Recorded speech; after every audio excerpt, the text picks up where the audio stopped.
Hello everyone, welcome to our class where we'll explore the world of words. ഇന്ന് നമ്മൾ discuss ചെയ്യാൻ പോകുന്നത് +1 ഇംഗ്ലീഷിലെ എക്സാം സ്പെഷ്യൽ ക്ലാസ്സാണ്. അതായത് ഓണപരീക്ഷയ്ക്ക് എന്തെല്ലാം പഠിക്കണം, ഏതെല്ലാം ഗ്രാമറുകൾ വരും, ഏതെല്ലാം ഫോമാറ്റ്സ് നമ്മൾ നോക്കണം എന്നുള്ള കാര്യമാണ് നമ്മളിന്ന് പറയാൻ പോകുന്നത്. സോ നമുക്ക് തുടങ്ങാം. Join the learning journey with little launch 25. നമുക്ക് സാധാരണയായിട്ട് ഓണപരീക്ഷയ്ക്ക് 2 യൂണിറ്റ്സാണ് എക്സാമിന് വരാറുള്ളത്. 2 യൂണിറ്റുകളിലും കൂടെ ചേർന്ന് നമുക്ക് 7 ചാപ്റ്റേഴ്സാണ് ഉള്ളത്. അതിൽ first chapter his first flight, then I'll fly, then quest for a theory of everything, then if. ഈ 4 പാഠങ്ങളാണ് ഒന്നാമത്തെ യൂണിറ്റിലുള്ളത്. രണ്ടാമത്തെ യൂണിറ്റിൽ and then Gandhi came, then the price of flowers, then death the leveller. ഈ 7 പാഠങ്ങളിൽ നിന്ന് എന്തൊക്കെയാണ് നമ്മൾ പഠിക്കേണ്ടത് എന്നുള്ളതിനെപ്പറ്റി ഒരു ഡിസ്ക്രിപ്ഷനാണ്, ഒരു ഡീറ്റെയിൽഡ് വീഡിയോ അല്ല. എന്നാൽ പോലും നിങ്ങൾക്ക് ഇത് പ്രിപ്പയർ ചെയ്ത് പോയി കഴിഞ്ഞാൽ എക്സാമിന് നല്ല മാർക്ക് സ്കോർ ചെയ്യാവുന്നതാണ്. ഒന്നാമത്തെ പാഠം ഹിസ് ഫസ്റ്റ് ഫ്ലൈറ്റ് നന്നായിട്ട് വായിക്കണം. ഈച്ച് ആൻഡ് എവ്രി സെൻറ്റൻസസ് വായിക്കണം. കാരണം ഇതിൽ നിന്ന് ഏറ്റവും കൂടുതലായിട്ട് ചോദിക്കുന്നത് 2 കാര്യങ്ങളാണ്. ഒന്നെന്ന് പറഞ്ഞു കഴിഞ്ഞാൽ എക്സ്ട്രാക്റ്റ് ക്വസ്റ്റ്യൻസ്.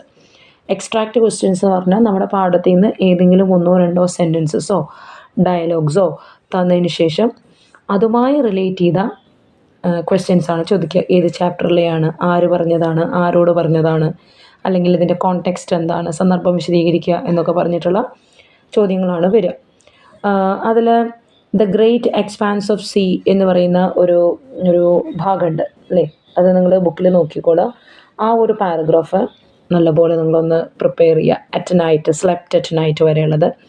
പിന്നെ ഈവൻ വെൻ എന്ന് തുടങ്ങുന്ന ഒരു സെക്കൻഡ് പാരഗ്രാഫ് കേട്ടോ, അത് കുഡ് നോട്ട് മൂവ്. അതിൽ നിന്നും ചോദ്യങ്ങൾ പലതവണ ചോദിച്ചിട്ടുണ്ട്. പിന്നെ അത് കഴിഞ്ഞ് she was standing with a little high എന്ന് പറയുന്ന തുടങ്ങുന്ന ആ ഒരു ഭാഗം തൊട്ടിട്ട് ലുക്ക്ഡ് അറ്റ് ഹിം, ആ ഒരു സെക്ഷൻ ഒരുപാട് തവണ ചോദിച്ചിട്ടുണ്ട്. ദെൻ ഹീ സ്റ്റെപ്ഡ് സ്ലോലി തുടങ്ങിയിട്ട് ലുക്ക്ഡ് അറ്റ് ഹിം, ആ ഒരു ഭാഗം. Maddened by hunger he dived at the fish എന്ന് പറയുന്ന ഒരു ഭാഗം വരുന്നുണ്ട്. നമ്മുടെ സീകളിൻ്റെ കഥ പറയുന്ന സമയത്ത് ഈ മീനിൻ്റെ കഷ്ണം കണ്ട സമയത്തെ അത് എത്തിപ്പിടിക്കാൻ വേണ്ടി മുന്നോട്ട് ആഞ്ഞപ്പോൾ പിടുത്തം വിട്ട് പോയി എന്ന് പറയുന്നൊരു ഭാഗമുണ്ട്. ഒരുപാട് തവണ ചോദിച്ചിട്ടുള്ളൊരു ഭാഗമാണ് കേട്ടോ അത്. അതിൽ അപ്പം നന്നായിട്ട് ഇന്ന ഭാഗം എന്ന് നമുക്ക് എടുത്തെടുത്ത് പറയാൻ ബുദ്ധിമുട്ടാണ്.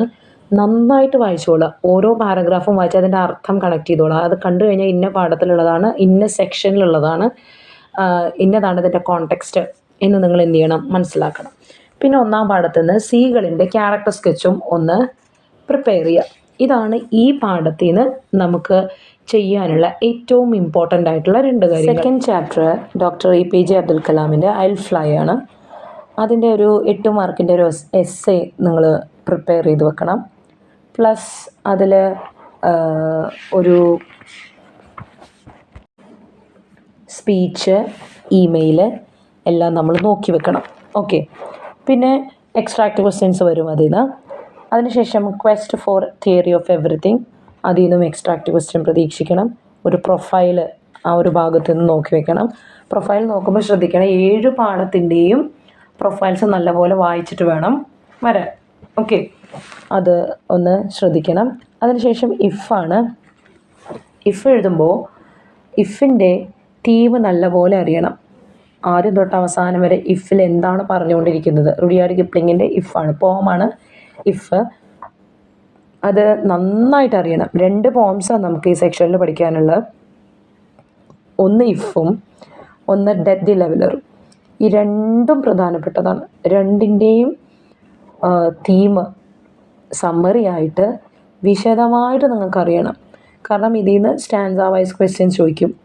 ഒന്നങ്ങനെ ചോദിക്കാം, സ്റ്റാൻസ തന്നിട്ട് അല്ലെങ്കിൽ 2-3-4 വരികൾ തന്നിട്ട് അതിൻ്റെ കുറേ ക്വസ്റ്റ്യൻസ് തന്നിട്ട് നമ്മളോട് ആൻസർ ചെയ്യാൻ പറയുക. എന്നിട്ട് അതേ സ്റ്റാൻസയുടെ തീം എന്താ, മീനിങ് എന്താ എന്ന് എക്സ്പ്ലെയിൻ ചെയ്യാൻ പറയും. അല്ലെങ്കിൽ ഏതെങ്കിലും ഒരു സ്റ്റാൻസ തന്നിട്ട് അതിൻ്റെ മീനിങ് എക്സ്പ്ലെയിൻ ചെയ്യാൻ പറയും. അപ്പോൾ എങ്ങനെ ചോദിച്ചാലും നമുക്ക് അറിയണമെങ്കിൽ ഇഫിൻ്റെ തീം നമുക്കറിയണം. അപ്പോൾ അത് നന്നായിട്ട് നിങ്ങൾ എന്ത് ചെയ്യണം, പ്രിപ്പയർഡ് ആകണം. പ്ലസ് നമ്മൾ പോംസ് എപ്പോൾ പഠിക്കുമ്പോഴും ഈ പറഞ്ഞ പോലെ figure of speeches, literary devices എന്നൊക്കെ പറഞ്ഞിട്ട് പോയറ്റിക് ഡിവൈസസ് അല്ലേ, അത് നമ്മൾ എന്ത് ചെയ്യാറുണ്ട്, നോക്കാറുണ്ട്. അപ്പോൾ ഇഫിനെ സംബന്ധിച്ചിടത്തോളം ഇഫ് എന്ന് പറയുന്ന വേർഡ് പലതവണ റിപ്പീറ്റ് ചെയ്യുന്നുണ്ട്, നമുക്ക് കാണാം. അപ്പോൾ നമുക്ക് ഏതെങ്കിലും വരിയിലെ ഒരു വാക്ക്, സ്റ്റാർട്ടിങ്ങിലെ വാക്ക് തൊട്ടടുത്ത വരിയിലും റിപ്പീറ്റ് ചെയ്യുന്നുണ്ട് എങ്കിൽ, അതായത് സെക്കൻഡ് സ്റ്റാൻസ് എടുത്ത് നോക്കൂ. If you can dream, if you can think, if you can meet, കണ്ടില്ലേ, ഇഫ് വെച്ചിട്ടാണ് ആ ലൈൻസ് തുടങ്ങിയിരിക്കുന്നത്. അത് കഴിഞ്ഞ് തേർഡ് സ്റ്റാൻസിൽ and risk it, and lose, and never, കണ്ടില്ലേ, ഇതൊക്കെ ഒരു പെർട്ടിക്കുലർ വാക്കിലാണ് തുടങ്ങിയിരിക്കുന്നത്. അങ്ങനെ തുടങ്ങുകയാണെങ്കിൽ അത് അനാഫറയ്ക്ക് ഉദാഹരണമാണ്. അനാഫറ, ANAPHORA. ഓക്കെ, അത് നിങ്ങൾ മനസ്സിൽ വെച്ചോളണം. ഓക്കെ, രണ്ടാമത്തത് ഒരു വരി എന്ന് പറയുന്നത് don't look too good nor talk too wise. ഒന്നാമത്തെ സ്റ്റാൻസയിലെ ലാസ്റ്റ് വരി നോക്കൂ.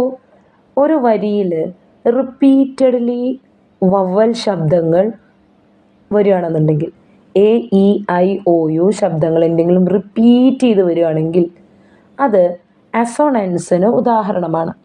ഒരു വരിയിലായിരിക്കണം കേട്ടോ, കവിതയിൽ എവിടെയെങ്കിലും ആയാൽ പോരാ. ഒരു വരിയിൽ വവൽ ശബ്ദങ്ങൾ റിപ്പീറ്റഡ്ലി വരികയാണെങ്കിൽ അത് അസോണൻസിന് ഉദാഹരണമാണ്.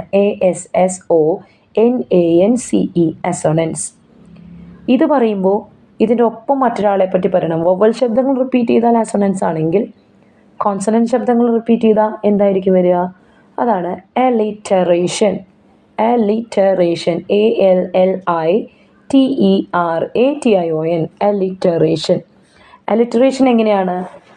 ഒരു വരിയിൽ തന്നെ തൊട്ടടുത്ത വാക്കുകളിൽ ഏതെങ്കിലും വവ്വൽ ശബ്ദങ്ങൾ ഒഴികെയുള്ള കോൺസണൻറ്റ് ശബ്ദങ്ങളുണ്ടല്ലോ, ഇവയിൽ ഏതെങ്കിലും ഒന്ന് റിപ്പീറ്റ് ചെയ്ത് വരികയാണെന്നുണ്ടെങ്കിൽ അതെന്തൊരു ഉദാഹരണമാണ്?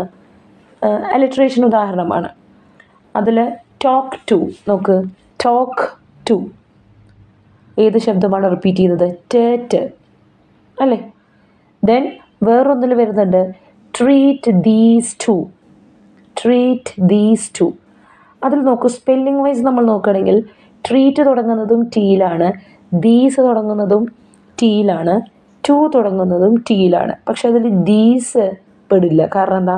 അതിൻ്റെ ഉച്ചാരണം ദ ആണ്. ബാക്കി രണ്ടെണ്ണമാണ് ട് വരുന്നുള്ളൂ. അപ്പോൾ നമ്മൾ ഉച്ചാരണം നോക്കണം. ട്രീറ്റ് ദീസ് ടു, അപ്പോൾ അത് അലിറ്ററേഷൻ ഉദാഹരണമാണ്. തൊട്ട് താഴെ മേക്ക്, മറ്റൊരു വരിയിലുണ്ട് make dreams your master. Make dreams your master. അതിൽ മേക്കിൽ മ ശബ്ദം റിപ്പീറ്റ് ചെയ്യുന്നു, മാസ്റ്ററിൽ മ ശബ്ദം റിപ്പീറ്റ് ചെയ്യുന്നു. സോ അത് അലിറ്ററേഷൻ ഉദാഹരണമാണ്. അത് മറ്റൊരു ഉദാഹരണമായിട്ടും കൂടെ നമുക്ക് എടുക്കാം. എന്തുകൊണ്ടെന്നറിയോ? അതിൽ നോക്കൂ, മ ശബ്ദം ഡ്രീംസിലും വരുന്നുണ്ട്, പക്ഷെ അത് ഇടയ്ക്കാണ്. ഇടയ്ക്ക് വരുമ്പോൾ അലിറ്ററേഷൻ വരില്ല. ഇങ്ങനെ ഏതെങ്കിലും ഒരു കോൺസണൻറ്റ് ശബ്ദം ഒരു വരിയിൽ അപ്പോഴും ഇപ്പോഴും ഒക്കെ ആയിട്ട് റിപ്പീറ്റ് ചെയ്ത് വരികയാണെങ്കിൽ നമ്മളതിനെ കോൺസണൻസിന് ഉദാഹരണം എന്ന് കൊടുക്കും. അപ്പോൾ അലിറ്ററേഷനും ഉദാഹരണമാണ്, അറ്റ് ദ സെയിം ടൈം അത് കോൺസണൻസിനും എന്ത് ചെയ്യാണ്? ഉദാഹരണമാണ്. ഓക്കെ, മറ്റൊരു വരിയിൽ പറയുന്നുണ്ട് if you can wait and not be tired of waiting എന്ന്. അത് ഐറണിക്ക് ഉദാഹരണമാണ്. IRONY. ഐറണി എന്ന് പറഞ്ഞാൽ എന്താണ്? ഒറിജിനലി നമ്മൾ വായിക്കുമ്പോൾ കിട്ടുന്ന അർത്ഥം ആയിരിക്കില്ല ഒന്നുകൂടെ വായിക്കുമ്പോൾ ഉണ്ടാവുക. എന്ന് വെച്ച് കഴിഞ്ഞാൽ അതിന് പുറമേ മറ്റൊരർത്ഥം കൂടി ഉണ്ടായിരിക്കും. പറയുന്നതിൻ്റെ ഓപ്പോസിറ്റ് ആയിരിക്കും അർത്ഥം ഉണ്ടാവുക. അപ്പം നമ്മൾ കേൾക്കുമ്പോൾ ഒരർത്ഥമായിരിക്കും, പക്ഷെ നമ്മൾ ഇരുത്തി ആലോചിച്ച് അതിൻ്റെ നേരെ ഓപ്പോസിറ്റ് അർത്ഥമാണ് എന്ന് വിചാരിക്കുക. അതാണ് അതുകൊണ്ട് ഉദ്ദേശിക്കുന്നത്. മനസ്സിലായോ? ഇപ്പോൾ നമ്മുടെ ഷേക്സ്പിയറിൻ്റെ ആസ് എ ലൈക്ക് ഇറ്റിൽ ഒരു വരി പറയുന്നുണ്ട്, ബ്രൂട്ടസ് ഇസ് ആൻ ഓണറബിൾ മാൻ എന്ന്. ഓക്കെ, അപ്പോൾ നോക്കൂ, അതിൻ്റെ അർത്ഥം എന്താണ്? ബ്രൂട്ടസ് ബഹുമാനിക്കപ്പെടേണ്ട ഒരു വ്യക്തിയാണ് എന്നാണ് പറയുന്നത്. പക്ഷേ അതൊരു ഐറണിക്ക് ഉദാഹരണമാണ്. വിച്ച് മീൻസ് അതിൻ്റെ നേരെ ഓപ്പോസിറ്റ് അർത്ഥമാണ് നമ്മൾ എടുക്കേണ്ടത്. ബ്രൂട്ടസിനെ നിങ്ങൾ സൂക്ഷിച്ചോളൂ, നിങ്ങൾ കൊടുക്കുന്ന ബഹുമാനം അവൻ അർഹിക്കുന്നില്ല എന്നാണ് ശരിക്കും അതുകൊണ്ട് ഉദ്ദേശിക്കുന്നത്. അങ്ങനെ വരുന്ന കാര്യങ്ങളെയാണ് ഐറണി എന്നുള്ളതുകൊണ്ട് നമ്മൾ എന്ത് ചെയ്യുക? മനസ്സിലാക്കുക. സോ ഈ ഒരു വരി അതിനുദാഹരണമാണ്. Next one, triumph and disasters എന്ന് പറഞ്ഞ് ഒരു വരി നമ്മളിൽ ഉണ്ട്. ഈ വരിയിൽ നമ്മൾ എന്താ മനസ്സിലാക്കേണ്ടത്? ട്രയംഫിനെയും ഡിസാസ്റ്ററിനെയും, വിജയത്തെയും പരാജയത്തെയും ഇമ്പോസ്റ്റേഴ്സിനോടാണ് എന്ത് ചെയ്തിരിക്കുന്നത്? കമ്പയർ ചെയ്തിരിക്കുന്നത്. മനസ്സിലായോ? അതായത് ചതിയന്മാർ, അപകടത്തിൽപ്പെടുത്തുന്നവർ എന്നുള്ള രീതിയിലാണ് പറയുന്നത്. അപ്പോൾ ഈ രണ്ട് കാര്യങ്ങളെയും മറ്റൊരു കാര്യവുമായി കമ്പയർ ചെയ്തിരിക്കുന്നു. കമ്പയർ ചെയ്തതുകൊണ്ട് അവിടെ മെറ്റഫറിന് സാധ്യതയുണ്ട്. അതേസമയം മറ്റൊന്നിനു കൂടെ അത് ഉദാഹരണമാണ്. അതാണ് പെർസോണിഫിക്കേഷൻ. എന്താണ് പെർസോണിഫിക്കേഷൻ എന്ന് പറഞ്ഞാൽ? ജീവനില്ലാത്ത വസ്തുക്കൾക്ക് ജീവനുള്ളവയുടെ ക്വാളിറ്റീസ് കൊടുക്കുന്നതിനെയാണ് പെർസോണിഫിക്കേഷൻ എന്ന് നമ്മൾ പറയാം. കാരണം ട്രയംഫ്, വിജയം, അതൊരവസ്ഥയല്ലേ, അതിന് ജീവനുണ്ടോ? ഇല്ല. അതേപോലെ ഡിസാസ്റ്റർ, അതൊരു അവസ്ഥയാണ്. പക്ഷേ ഇവരെ ചതിയന്മാർന്ന് വിളിച്ചു. ചതിയന്മാർന്ന് നമ്മൾ ആരെ വിളിക്കുള്ളൂ? ജീവനുള്ളവരല്ലേ വിളിക്കുള്ളൂ, അല്ലാത്തവരെ നമ്മൾ വിളിക്കില്ല. മനസ്സിലാവുന്നുണ്ടോ? സോ അങ്ങനെ ജീവനില്ലാത്തവയ്ക്ക് ജീവനുള്ളവയുടെ ക്വാളിറ്റീസ് കൊടുക്കുകയാണെന്നുണ്ടെങ്കിൽ പെർസോണിഫിക്കേഷനാണ്. ഈ വരി പലതവണ ചോദിച്ചിട്ടുണ്ട് ഇഫിൽ. ഓക്കെ, അപ്പോൾ മെറ്റഫറും ഓർത്ത് വയ്ക്കണം, പെർസോണിഫിക്കേഷനും ഓർത്ത് വയ്ക്കണം. ചോദ്യത്തിന് കമ്പാരിസണുമായി ബന്ധപ്പെട്ടിട്ടാണ് ചോദിക്കുന്നതെങ്കിൽ മെറ്റഫർ എന്ന് എഴുതി വെക്കണം, അല്ലെങ്കിൽ നിങ്ങൾ പെർസോണിഫിക്കേഷൻ എന്ന് എഴുതി വെക്കണം. കൺഫ്യൂസിങ് ആവണമെങ്കിൽ രണ്ടും ചേർത്ത് വെച്ച് എക്സ്പ്ലെയിൻ ചെയ്ത് കൊടുക്കണം. ഓരോ വരിയിൽ ഇന്നതാണെന്ന് പറഞ്ഞ് എഴുതി കൊടുക്കണം. മനസ്സിലായല്ലോ? ഇതാണ് മെയിനായിട്ട് ഓർക്കേണ്ടത്. തീം നല്ലപോലെ പഠിക്കണം, ഫുള്ളായിട്ട് പഠിക്കണം, ഓരോ വരിയും നോക്കി എഴുതണം. അതേപോലെ അൺഫോർഗിവിങ് മിനിറ്റ് എന്ന് പറഞ്ഞിട്ടൊരു ഭാഗം കാണാനുണ്ട്. അൺഫോർഗിവിങ് മിനിറ്റ്, ലാസ്റ്റ് 60 സെക്കൻഡ് വേർത്ത് എന്നൊക്കെ പറഞ്ഞിട്ട്. അതിനകത്ത് നിങ്ങൾ ശ്രദ്ധിക്കേണ്ടത് അതും മെറ്റഫറിന് ഉദാഹരണമാണ് എന്നുള്ളതാണ്. അൺഫോർഗിവിങ് മിനിറ്റ് ചോദിച്ചു കഴിഞ്ഞാലും നിങ്ങൾ എന്ത് എഴുതണം? മെറ്റഫറിന് ഉദാഹരണമാണ് എന്ന് എഴുതണം. ഓക്കെ, അതേപോലെ ഡ്രീംസ് യുവർ മാസ്റ്റർ. മറ്റൊന്നിലുണ്ട്, ഡ്രീംസിനെ നിങ്ങളെ മാസ്റ്റർ ആക്കരുത് എന്നാണ് പറയുന്നത്. ഡ്രീംസ് നോക്കൂ, ഒരവസ്ഥയാണ്. മാസ്റ്റർ എന്ന് പറഞ്ഞു കഴിഞ്ഞാൽ അതൊരു ക്വാളിറ്റിയാണ്, ഹ്യൂമൻ ക്വാളിറ്റി അല്ലെങ്കിൽ ലിവിങ് ബീയിങ്സിൻ്റെ ക്വാളിറ്റി. അപ്പോൾ അവിടെ എന്താ വരിക? പെർസോണിഫിക്കേഷൻ. മനസ്സിലായല്ലോ? അപ്പോൾ അത് നിങ്ങൾ ഓർത്ത് വെക്കണം കേട്ടോ. ഇത്രയും കാര്യങ്ങളൊക്കെ ഇതിനകത്ത് എക്സ്ട്രാ ആയിട്ട് ഓർത്ത് വെച്ചാൽ വൺ വേർഡിൻ്റെ ഏതെങ്കിലുമൊക്കെ ഭാഗങ്ങളിൽ നമുക്കത് ഉപകാരപ്പെടും. Next chapter, and then Gandhi came by Jawaharlal Nehru. ഒരു എസ്സേ പ്രതീക്ഷിക്കുക, 8 മാർക്കിൻ്റെ ഒരു എസ്സേ ഇതിനകത്തുനിന്ന് പ്രതീക്ഷിക്കുക. ഓക്കെ, പ്ലസ് ഒരു letter to the editor prepared ആക്കി വെച്ചോളൂ. മാത്രമല്ല എക്സ്ട്രാക്റ്റ് ക്വസ്റ്റ്യനും പ്രതീക്ഷിച്ചോളൂ. എല്ലാ പാഠത്തിൽ നിന്നും എക്സ്ട്രാക്റ്റ് ക്വസ്റ്റ്യൻസ് ചോദിക്കില്ല, പക്ഷെ നമുക്കറിയില്ലല്ലോ ഏത് പാഠത്തു നിന്നാണ് ചോദിക്കുകയെന്ന്. അപ്പോൾ അത് നമ്മൾ തയ്യാറാവണം. അതിന് ടെക്സ്റ്റ് ബുക്ക് വായിക്കണം. ഓക്കെ, അല്ലെങ്കിൽ പ്രീവിയസ് ഇയർ ക്വസ്റ്റ്യൻസ് നോക്കി എങ്ങനെയാണ് അതിൻ്റെ രീതികളെന്ന് മനസ്സിലാക്കണം. അത് പ്രിപ്പയർഡ് ആവുക. Then next chapter, the price of flowers, Prabhat Kumar Mukhopadhyay. അതിനകത്ത് 2 character sketches, Maggie and Gupta, ഒരു 99% എക്സ്പെക്റ്റ് ചെയ്തോളൂ, രണ്ടിലേതെങ്കിലും ഒരെണ്ണം. അതിനുശേഷം significance of the title, the price of flowers, then extract question. ഇതാണ് ഇതിനകത്ത് നിങ്ങൾ പ്രതീക്ഷിക്കേണ്ടത്. Next one, death the leveller, James Shirley. ഇതിൻ്റെ തീം, ഇഫിൻ്റെ കാര്യം പറഞ്ഞാൽ അതേപോലെ തന്നെയാണ്. തീം നല്ലപോലെ ഫസ്റ്റ് ടു ലാസ്റ്റ് പഠിക്കുക. സ്റ്റാൻസ വൈസ് ക്വസ്റ്റ്യൻ ചോദിച്ചു കഴിഞ്ഞാൽ എഴുതാൻ റെഡി ആവുക. പ്ലസ് അതിൻ്റെ കൂട്ടത്തിൽ 1-2 കാര്യങ്ങൾ നിങ്ങൾ ഓർക്കേണ്ടത്, ഈ ഒരു കവിതയിൽ ഡെത്തിനെ കമ്പയർ ചെയ്യുകയാണ് ചെയ്യുന്നത് അല്ലേ? ലെവലറായിട്ട്, എല്ലാത്തിനെയും നിരപ്പാക്കുന്നവൻ എന്നും പറഞ്ഞിട്ട് അല്ലേ? ഡെത്തിനെ എന്ത് ചെയ്തിരിക്കുന്നു? ലെവലറുമായിട്ട്, ലെവൽ ചെയ്യുന്ന ഒന്നുമായിട്ട് കമ്പയർ ചെയ്തിരിക്കുന്നു. സ്വാഭാവികമായിട്ടും കമ്പാരിസൺ വരുമ്പോൾ നമ്മൾ എന്താ എടുക്കുക? Metaphor, METAPHOR. എന്നാൽ ഇവിടെ മറ്റൊരു കാര്യം കൂടെ ഓർക്കണം. ഡെത്ത് ജീവനുള്ള സാധനമാണോ? അല്ല. അതിനെ ലെവലർ എന്ന് പറയുമ്പോൾ ലെവൽ ചെയ്യുന്നവൻ, നിരപ്പാക്കുന്നവൻ, അവൻ്റെ ക്വാളിറ്റി ആയിട്ടാണ് പറയുന്നത്. So personification. ഓക്കെ, മറ്റൊരു ഇമ്പോർട്ടൻറ്റ് പെർസോണിഫിക്കേഷൻ ഇതിനകത്ത് വരുന്നത് laying in the icy hands on king എന്ന് പറയുന്നൊരു വരിയുണ്ട്. അത് മോസ്റ്റ് ഇമ്പോർട്ടൻറ്റ് ലൈനാണ് നമ്മളുടെ ഈ ഒരു കവിതയ്ക്കകത്ത്. അവിടെയും പെർസോണിഫിക്കേഷനാണ് വരിക. ഡെത്ത് ലെയ്സ്, നാലാമത്തെ വരിയാണ്, his icy hands on kings എന്ന് പറഞ്ഞിട്ട് അത് പഠിക്കണം. അതിൻ്റെ തൊട്ട് താഴെ ഒരു വരിയുണ്ട്, sceptre and crown must tumble down എന്ന് പറഞ്ഞിട്ട്. ഇവിടെ കിരീടം എന്നുള്ളതും ചെങ്കോല് എന്നുള്ളതും നമ്മൾ എന്തിൻ്റെ പ്രതീകമായിട്ടാണ് ശരിക്കും കൊടുക്കൽ? അധികാരത്തിൻ്റെ, റോയൽ പവറിൻ്റെ. സോ ആ വരി തന്നിട്ട് നിങ്ങളോട് എന്താ ഇതുകൊണ്ട് ഡിനോട്ട് ചെയ്യുന്നതെന്ന് ചോദിച്ചു കഴിഞ്ഞാൽ royal power or kingly power എന്ന് നിങ്ങൾ എഴുതണം. ഒപ്പം തന്നെ മറ്റൊരു കാര്യം കൂടെ നമ്മളിവിടെ ശ്രദ്ധിക്കണം. എന്താണത്? അതിനെ നമ്മൾ വിളിക്കുന്ന പേര് മിറ്റോണമി എന്നാണ്. മിറ്റോണമി, METONYMY. കാരണം ഇവിടെ ഒരിക്കലും ഈ കവിതയിൽ രാജാവിനെ പറ്റിയിട്ടോ ഒന്നും അല്ലെങ്കിൽ സാധാരണക്കാരെ പറ്റിയിട്ടോ പേരെടുത്ത് പറഞ്ഞിട്ടില്ല.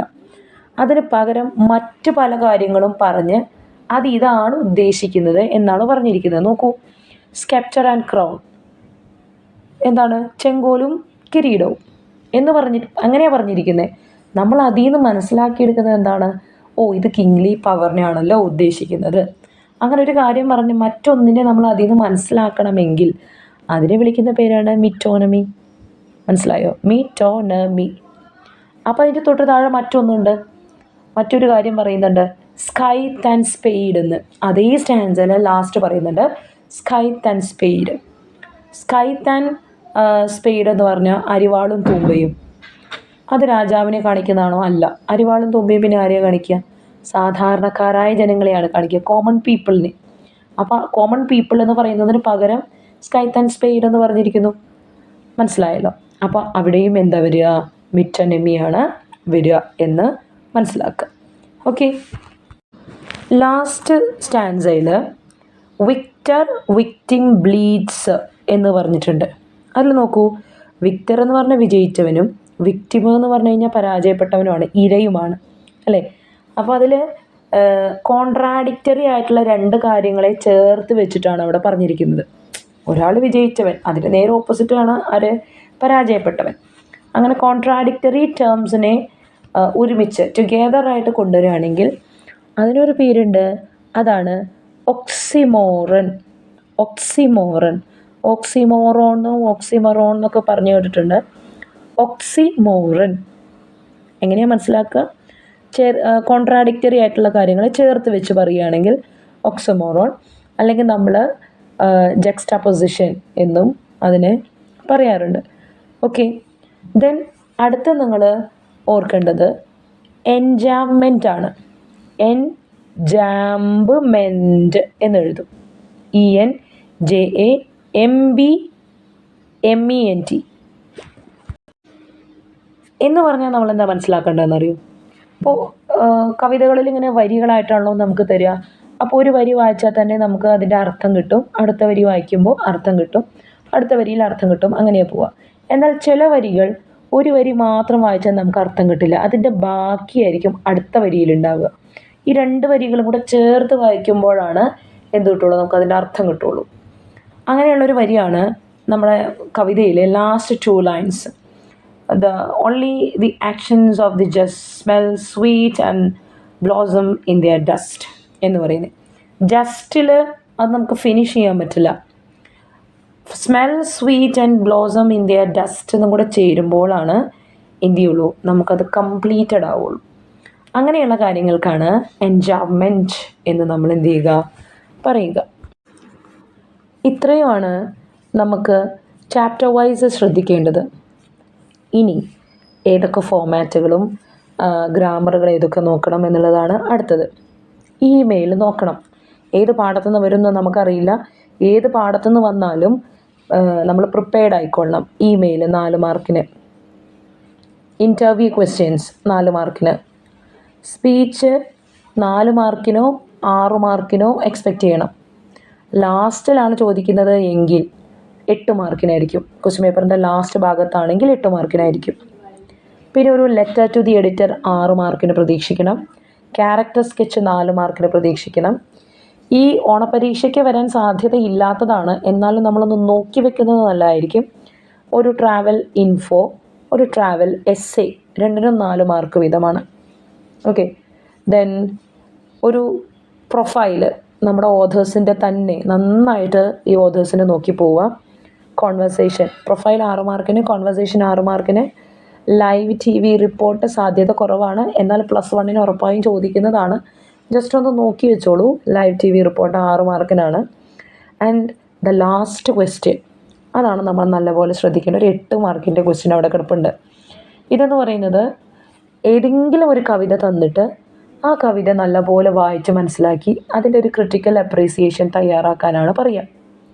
8 മാർക്കിന് എഴുതുക എന്ന് പറഞ്ഞു കഴിഞ്ഞാൽ ഒരു 2.25 തൊട്ട് 2.5 പേജ് വരെയൊക്കെ നമ്മൾ നന്നായിട്ട് എഴുതിയാലാണ് ഫുൾ മാർക്ക് നമുക്ക് കിട്ടുക. അപ്പോൾ നമ്മൾ എത്ര കണ്ട് എഴുതണം എന്നുള്ളതിനെ പറ്റിയൊരു ധാരണ ഉണ്ടാവണം. പിന്നെ ഇത് നമുക്കറിയാത്ത കവിതയാണ്, അതുകൊണ്ട് നല്ലപോലെ വായിച്ച് അർത്ഥമൊക്കെ കണ്ടുപിടിച്ച് അതിൽ റൈം സ്കീമുകളുണ്ടോ, റൈമിങ് വേർഡ്സ് ഉണ്ടോ, എത്ര സ്റ്റാൻസകളുണ്ട്, ഓരോ സ്റ്റാൻസയുടെയും പാറ്റേൺസ് എങ്ങനെയാണ് തുടങ്ങി, അതിലിപ്പോൾ ഈ പറഞ്ഞ പോലെ പെർസോണിഫിക്കേഷൻ ഉണ്ടോ, അലിറ്ററേഷൻ ഉണ്ടോ, അസൊണൻസ് ഉണ്ടോ, ദെൻ മെറ്റഫർ ഉണ്ടോ, സിമിലി ഉണ്ടോ. സിമിലി എന്ന് പറഞ്ഞു കഴിഞ്ഞാൽ നമുക്ക് ഈ കവിതയിൽ പറയേണ്ടി വന്നിട്ടില്ല, കമ്പാരിസൺ ആണ്. മെറ്റഫർ പോലെ തന്നെ കമ്പാരിസൺ ആണ്. ബട്ട് അതിൽ like or as, LIKE like or AS as ഉണ്ടായിരിക്കും. ലൈക്ക് വെച്ചിട്ടോ ആസ് വെച്ചിട്ടോ കമ്പയർ ചെയ്യുകയാണെങ്കിൽ സിമിലി, അല്ലെങ്കിൽ മെറ്റഫർ എന്നാണ് നമ്മൾ എന്ത് ചെയ്യേണ്ടത്, മനസ്സിലാക്കേണ്ടത്. ഇത്രയും കാര്യങ്ങൾ നമ്മൾ നോക്കണം. ദെൻ ഗ്രാമർ, റിപ്പോർട്ടഡ് സ്പീച്ച് നോക്കണം, ആക്റ്റീവ് ആൻഡ് പാസീവ് വോയിസ് നോക്കണം, എഡിറ്റിംഗ് നോക്കണം, conditional clause or if close ഇതും നമ്മൾ നോക്കണം. എഡിറ്റിംഗ് ഒക്കെ കിട്ടണമെന്നുണ്ടെങ്കിൽ ടെക്സ്റ്റ് ബുക്ക് വായിച്ചാലേ നമുക്ക് ടെക്സ്റ്റ് ബുക്കിനകത്തുള്ളത് തന്നെയായിരിക്കും നമുക്ക് കിട്ടുള്ളൂ. Reported speech maximum 2 marks, active and passive voice maximum 2 marks, 1 or 2 മാർക്സിനാണ് അതൊക്കെ ഉണ്ടായിരിക്കുക. ഇതാണ് നമ്മളുടെ ക്വസ്റ്റ്യൻ പേപ്പറിൻ്റെ ഒരു രൂപം എന്ന് പറയുന്നത്. അപ്പോൾ ഇതിനനുസരിച്ച് വേണം നിങ്ങൾ എന്ത് ചെയ്യാൻ, പ്രിപ്പയർഡ് ആവാൻ. Okay, that's all for now. Thank you.